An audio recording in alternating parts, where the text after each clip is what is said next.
नमस्कार दोस्तों, way of success YouTube channel पर आपका स्वागत है। यदि आप फिजिकल एजुकेशन से संबंधित HTET, TGT, PGT, PGT TSSB, KVS, EMRS, army school आदि टीचिंग एग्जाम की तैयारी कर रहे हैं, तो हमारे चैनल को सब्सक्राइब करें। यदि आपको सीरीज पसंद आती है, तो अपने साथियों के पास शेयर करें, लाइक करें और हमारे चैनल की प्लेलिस्ट में देखें, आपको बहुत सी क्लासें मिल जाएंगी जो आने वाले एग्जाम के लिए बहुत ही महत्वपूर्ण सिद्ध होंगी। तो आज हम बात करेंगे एनाटॉमी एंड फिजियोलॉजी के अंतर्गत मांसपेशी और श्वसन तंत्र से संबंधित। तो मांसपेशी तंत्र के अंतर्गत आज का पहला प्रश्न, मांसपेशी तंतु के संकुचन एलिमेंट को कहते हैं तो क्या कहते हैं? मायोफाइब्रिल। याद रखेंगे, हमारे शरीर में कुल कितनी मांसपेशियां पाई जाती हैं? तो 639। मांसपेशियों का अध्ययन किसके अंतर्गत करते हैं? तो याद रखेंगे, मायोलॉजी। किसके अंतर्गत? मायोलॉजी। मांसपेशी कोशिका को क्या कहते हैं? तो मांसपेशी तंतु कहते हैं। मांसपेशी तंतु समूह किसके द्वारा ढका होता है? तो याद रखना, पेरीमाइसियम। किसके द्वारा? पेरीमाइसियम। अगला प्रश्न, कंकाली पेशी में प्रत्येक पुलिका चारों ओर संयोगी ऊतक जिसे अच्छादशीष कहलाता है, उसे क्या कहते हैं? तो पेरीमाइसियम। सार्कोप्लाज्म कहाँ पाया जाता है? तो मांसपेशी कोशिकाओं में। मांसपेशी में कौन से प्रोटीन पाए जाते हैं? तो एक्टिन और मायोसिन। लाल तंतु से बनी स्लो ट्विच मांसपेशी उपयुक्त होती है तो सहन शक्ति के लिए। शब्द फ्यूजिफॉर्म किससे संबंधित है? तो याद रखेंगे, अस्थि पेशी से। किन्सोलॉजी का अध्ययन किससे संबंधित है? मानव क्रियाओं से। जबकि पेशीय विज्ञान के अंतर्गत किसका अध्ययन करते हैं? तो मानव की गति का। मानव शरीर में मांसपेशियां कितने प्रकार की होती हैं? तो 3, वॉलेंट्री, इनवॉलेंट्री और कार्डियक।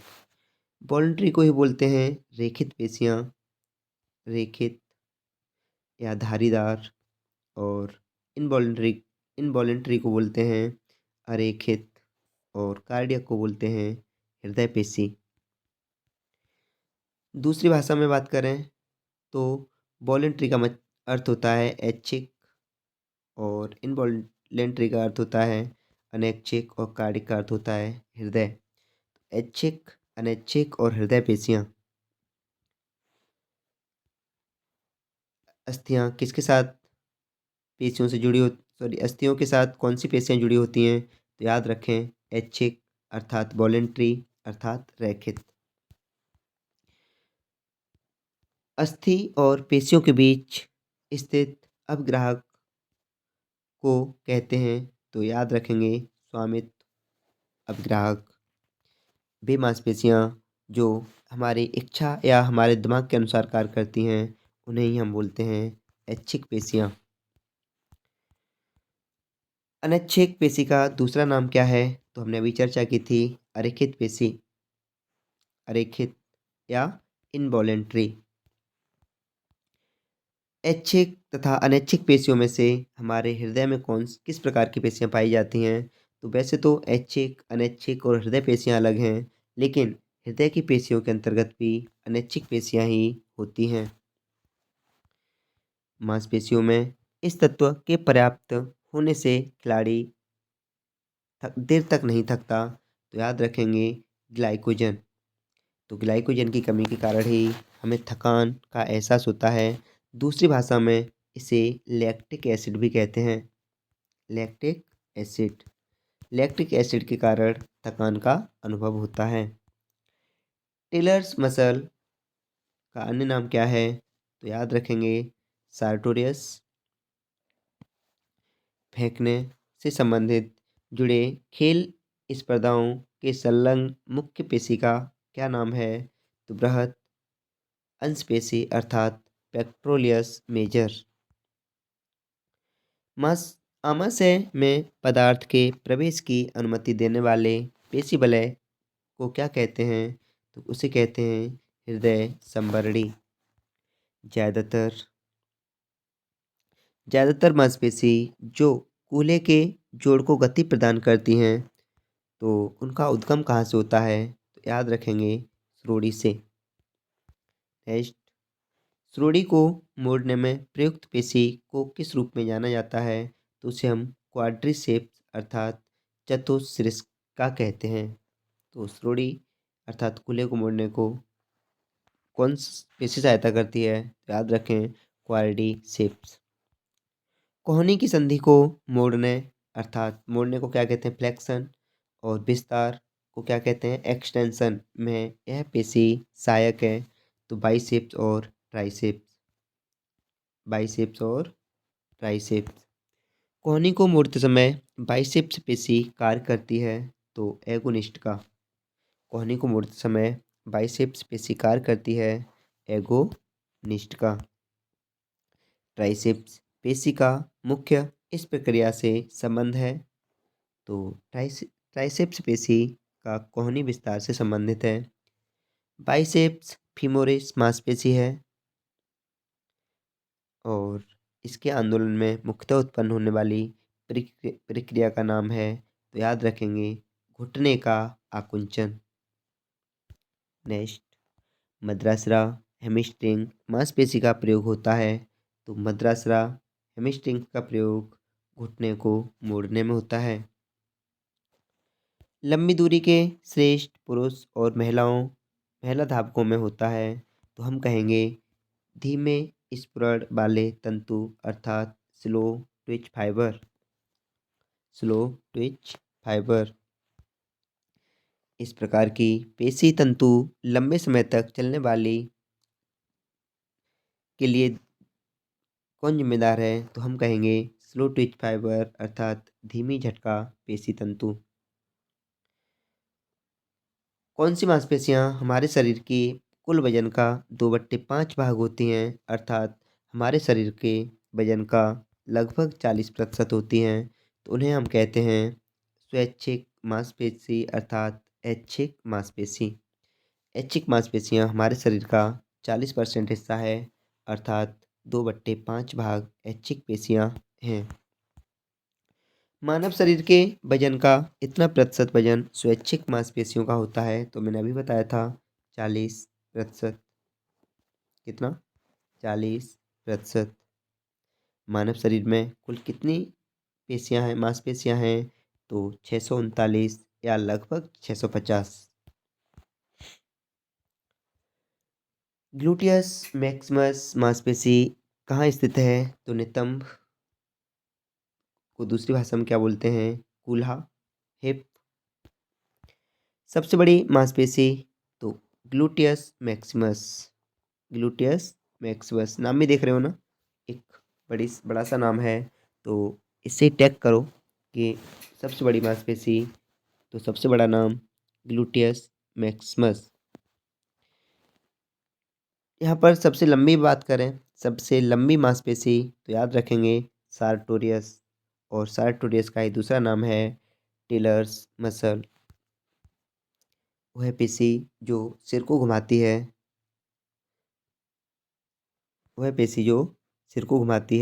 और इसमें जो मुख्य रूप से हैं वह कौन सी हैं? स्टाक्लेडोमेस्टोइड और दूसरी है स्प्लेनियस कैपिटिस, तीसरी है लॉन्गिसिमस कैपिटिस। तो यह तीनों मांसपेशियां गर्दन को अर्थात सिर को घुमाने में मदद करती हैं। शरीर के इस भाग में बृहद और मजबूत मांसपेशियां पाई जाती हैं, तो याद रखना निम्न भाग अर्थात लोअर नितंब में। यह मांसपेशी कमर की सबसे चौड़ी मांसपेशी है, तो जिसका नाम क्या है? Latissimus dorsi. मानव शरीर में सर्वाधिक शक्तिशाली मांसपेशी है, तो याद रखेंगे जबड़े में, जिसका नाम क्या है? मसेटर मांसपेशी। और गैस्ट्रोनेमियस पेशी कहाँ स्थित है? तो निचले पैर में। विशिष्ट ऊतकों के संदर्भ में विशिष्ट ऊतकों के संदर्भ में मांसपेशियों के टिश्यू में लगभग इतने प्रतिशत पानी पाया जाता है? तो लगभग 75%। सोलियस मांसपेशी कहाँ स्थित है? तो निचले पैर में। कॉफ अर्थात पिंडली मांसपेशी का वैज्ञानिक नाम क्या है? तो हेंगेस्ट्रेनेमियस। मांसपेशी का अध्ययन कहलाता है? तो मायोलॉजी।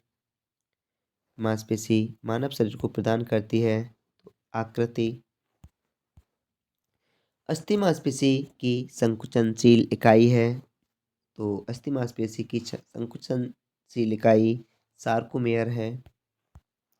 मांसपेशी के प्रक्रियात्मक कुशलता इस पर निर्भर करती है? तो रेशों के गुण पर। टी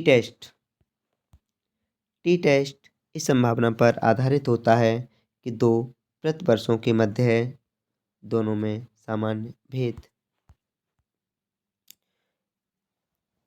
तो ज़्यादातर एग्जाम में अब कथन देखने को मिल जाते हैं। पहले यह कथन कारण नेट के एग्जाम में देखने को मिलते थे, लेकिन डीएसएसबी, केवीएस, इन सभी एग्जाम में यह प्रश्न अक्सर पूछे जाते हैं। तो समझें। कथन: मांसपेशियां जो दो जोड़ों के आर पार होकर गुजरती हैं उन्हें द्विसंधीय मांसपेशी कहते हैं। देखो, मांसपेशी दो जोड़ों के आर पार होकर गुजरती हैं उन्हें द्विसंधीय मांसपेशी कहते हैं। हाँ, बिल्कुल कहते हैं। द्विसंधीय मांसपेशियां शारीरिक उत्तोलक के इस्तेमाल में एक दूसरे प्रकार का मानव मांसपेशी समायोजन प्रदान करता है। मेरे हिसाब से तो दोनों सही होने चाहिए। दोनों सही हैं। ए और आर दोनों सही हैं। आर ए की सही व्याख्या भी है। अब यहाँ बात करेंगे श्वसन तंत्र से संबंधित प्रश्न। तो हम जाने श्वसन तंत्र के अंतर्गत हमारे जो फेफड़े होते हैं वह किस अंग द्वारा ढके होते हैं? तो पहला प्रश्न यही है कि प्लूरा द्वारा ढका रहता है। तो याद रखेंगे फेफड़े। नेक्स्ट, एक वयस्क व्यक्ति में ट्रैकिया की लंबाई क्या होती है? तो ट्रैकिया की लंबाई 10 से 13 सेंटीमीटर। जब श्वास लिया जाता है तो वायु में ऑक्सीजन की मात्रा लगभग कितना होती है? लगभग 20% हम मानते हैं, अर्थात रियल में देखा जाए तो 20.94%, या इसे दूसरी भाषा में 21% भी कह देते हैं, लेकिन लगभग में कितना लिया इन्होंने? 20। प्रश्न प्रीवियस ईयर है इसलिए बदलाव नहीं कर सकते। जब श्वास लिया जाता है तो वायु में ऑक्सीजन मात्रा 20% है, तो श्वास छोड़ने पर निकलने वाले वायु में ऑक्सीजन की मात्रा कितना प्रतिशत होगी? तो याद रखना 16%, अर्थात 4% एक बार ली गई श्वास का 4% ऑक्सीजन ही फेफड़े ग्रहण कर पाते हैं। यह गैस हवा में सबसे अधिक प्रतिशत में पाई जाती है। तो नाइट्रोजन, और नाइट्रोजन कितनी परसेंट पाई जाती है? तो 78%। सामान्य हवा में ऑक्सीजन का लगभग कितना है? तो वही प्रीवियस ईयर प्रश्न में दोबारा कह रहा है 21%, और रियल में होता है 20.94%।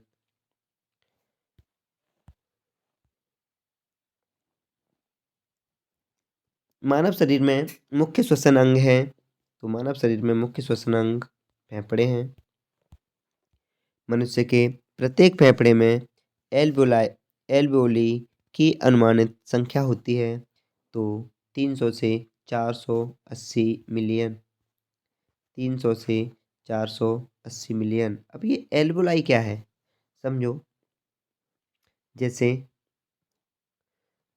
ये हमारी ट्रेकिया, और इस प्रकार से ये हमारे फेफड़े। अगर हम बात करें फेफड़े में इस प्रकार से शाखाएं निकली होती हैं, और शाखाएं भी एक छोटी छोटी शाखाओं में बटी होती हैं, बस इन्हीं क्या कहते हैं, एल्वुलाई। नेक्स्ट, श्वसन तंत्र में गैसों का आदान प्रदान यहाँ होता है, तो कहाँ होता है, एल्वुलाई में। प्रति मिनट ली गई हवा की मात्रा को कहते हैं तो मिनट आयतन या श्वास मिनट आयतन। वायु की वह मात्रा जो प्रत्येक श्वसन क्रिया में अंदर व बाहर ले जाई जाती है उसे क्या कहते हैं, उसे कहते हैं टाइडल वॉल्यूम। अधिक से अधिक श्वास बाहर निकालने के उपरांत फेफड़ों में बची हुई वायु की मात्रा को क्या कहते हैं, उसे कहते हैं रेसिड्यूअल वॉल्यूम। Residual volume. श्वसन प्रणाली का वह भाग वाणी के लिए उत्तरदायी है तो लैरिंक्स। कार्बन डाइऑक्साइड युक्त रक्त कहाँ ऑक्सीकृत होता है, फेफड़ों में। कार्डियोपल्मोनरी रिसस्टेशन अर्थात सीपीआर जिसे कहते हैं, कार्डियोपल्मोनरी रिसस्टेशन, इस रोगी के लिए कृत्रिम वायु संचालन और रक्त संचार स्थापित करने के लिए प्रयोग किया जाता है तो श्वास रोगी के लिए। ऑक्सीजन के बिना सेलुलर ऊर्जा के उत्पादन की प्रक्रिया को इसके रूप में जाना जाता है तो अवायवीय श्वसन। नेक्स्ट, अन्य रासायनिक स्रोतों से एटीपी का निर्माण कर ऊर्जा भंडार की प्रक्रिया क्या कहलाती है, फास्फोरिलीकरण। फास्फोरिलीकरण। फेफड़ों की कुल वायु क्षमता होती है तो लगभग 6 लीटर। प्राणधार क्षमता है तो प्राणधार क्षमता क्या है, अधिकतम अंतःश्वसन के बाद हवा की सबसे बड़ी मात्रा जो श्वास द्वारा छोड़ी जाती है प्राणधार क्षमता कहलाती है। इसके मापने के लिए वेट स्पायरोमीटर का प्रयोग किया जाता है तो वाइटल कैपेसिटी अर्थात जैविक क्षमता को मापने के लिए वेट स्पायरोमीटर या स्पायरोमीटर का प्रयोग किया जाता है। प्राणवायु कौन सी है तो सबको पता होगा, ऑक्सीजन। फेफड़े किसका हिस्सा है तो श्वसन तंत्र का। और 1 ग्राम प्रोटीन से कितनी ऊर्जा प्राप्त होती है तो लगभग 4 कैलोरी या रियल में 4.1 किलो कैलोरी।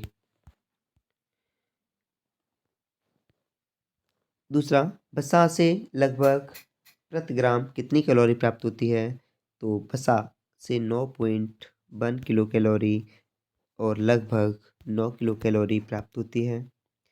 1 ग्राम कार्बोहाइड्रेट से कितनी कैलोरी प्राप्त होती है तो 4 किलो कैलोरी। 4 kilo calorie. तो ध्यान रखना, प्रोटीन 4, वसा 9 और कार्बोहाइड्रेट भी 4। तो सबसे छोटा नाम लेकिन सबसे ज़्यादा ऊर्जा। सबसे छोटा नाम और सबसे ज़्यादा ऊर्जा अर्थात कैलोरी। VO2 मैक्स में सुधार लाया जाता है तो VO2 मैक्स में सुधार किसे लाया जाता है, व्यायाम के द्वारा। RER के चयापचय के लिए इस्तेमाल होता है तो कौन, वसा और कार्बोहाइड्रेट। प्रतिशत के निर्धारण करने के लिए प्रयोग किया जाता है तो RER। और इसका पूर्ण रूप क्या है तो याद रखें, respiratory exchange ratio. Respiratory exchange ratio. Lactic अम्ल का उत्पादन क्या है तो अवायवीय उपापचय। क्या है, अवायवीय उपापचय। नेक्स्ट, सांस द्वारा अंदर खींची गई वायु के शरीर अनुक्रम में है तो प्रवेश करने का नाक श्वसन प्रणाली से नाक से हम श्वास लेंगे, उसके बाद श्वास कहाँ जाएगी? श्वास नली में, श्वास नली से कहाँ जाएगी? फेफड़ों में, फेफड़ों से कहाँ जाएगी? हृदय में, और हृदय से कहाँ जाएगी? कोशिकाओं में। तो श्वास हम जब लेंगे तो उसका सही अनुक्रम क्या है? नाक, श्वास नली, फेफड़ा, हृदय और कोशिकाएं। श्वास नलिका के अंगों का सही क्रम क्या है? तो फिर वही बात, नसिका, नसिका के बाद कहाँ जाएगी? लैरिंक्स, नसिका के बाद लैरिंक्स, सॉरी, नसिका के बाद फेरिंक्स, फेरिंक्स के बाद लैरिंक्स और लैरिंक्स के बाद एल्वोलाई। नेक्स्ट, फेफड़ों की पालियों के द्वारा अलग अलग पालियों में विभाजित किया जाता है, तो उसे क्या कहते हैं? श्वसनी। श्वसन तंत्र में यह एक किस्म की ट्यूब होती है जो बेलनाकार होती है और इसे श्वास नली भी कहा जाता है। तो किसे कहा जाता है श्वास नली? ट्रेकिया को। इस तरह के कार्य में प्रति घंटे सबसे ज़्यादा मात्रा में कैलोरी की खपत होती है, तो दौड़ने में। ट्रेकिया का संबंध किससे है? हमने अभी देखा था, श्वसन तंत्र से। एक स्वस्थ वयस्क 1 मिनट में कितनी बार श्वास लेता है? 16 से 20 बार। जबकि हृदय कितनी बार धड़कता है? 72 बार। हाइपोक्सिया, हाइपोक्सिया में सबसे कम ऑक्सीजन पहुंचता है, तो याद रखें टिश्यू में। कहाँ? टिश्यू में। रक्त और ऊतक के बीच गैस का विनिमय कहलाता है आंतरिक श्वसन। कठिन व्यायाम के दौरान थकान होने का प्रमुख कारण है, तो लैक्टिक एसिड का बनना। बहुत कठिन व्यायाम के समय किसी को थकावट आने का प्रमुख कारण है, तो वही लैक्टिक एसिड का बनना, जिसे दूसरे रूप में दुग्धाम्ल भी कहते हैं। श्वास लेते समय हमारे फेफड़ों के अंदर का दबाव घटता है या बढ़ता है? तो याद रखेंगे घटता है। ऑक्सीजन कर्ज शब्द का आविष्कार किसने किया था? तो ए.बी. हिल। ऑक्सीजन ऋण को ऐसे परिभाषित किया गया है, तो याद रखें, यह अतिरिक्त ऑक्सीजन जिसे जोरदार व्यायाम के बाद सभी प्रणालियों को अपने सामान्य अवस्था में पुनर्स्थापित करने के लिए शरीर में लेना चाहिए। अधिक ऊंचाई पर जहां वायुमंडलीय दबाव आधा है, तो वहां पर क्या होगा? फेफड़े संबंधी वेंटिलेशन बढ़ जाता है। फुफ्फुसी संचार का सही क्रम क्या है? तो फुफ्फुसी संचार का सही क्रम दाहिना निलय से फुफ्फुसीय धमनी में, फुफ्फुसीय धमनी से फेफड़ा, फेफड़ा से फुफ्फुसीय सिरा। दोबारा समझें, दाहिना निलय से फुफ्फुसीय, फुफ्फुसीय धमनी से फेफड़ा, फेफड़ा से फुफ्फुसीय सिरा, और फुफ्फुसीय सिरा से बायां आलिंद।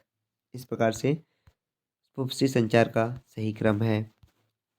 श्वसन प्रक्रिया के दौरान श्वास अंदर लेते समय अवस्थाओं का सही क्रम क्या है? तो याद रखेंगे, सबसे पहले डायफ्राम का नीचे खिसकना।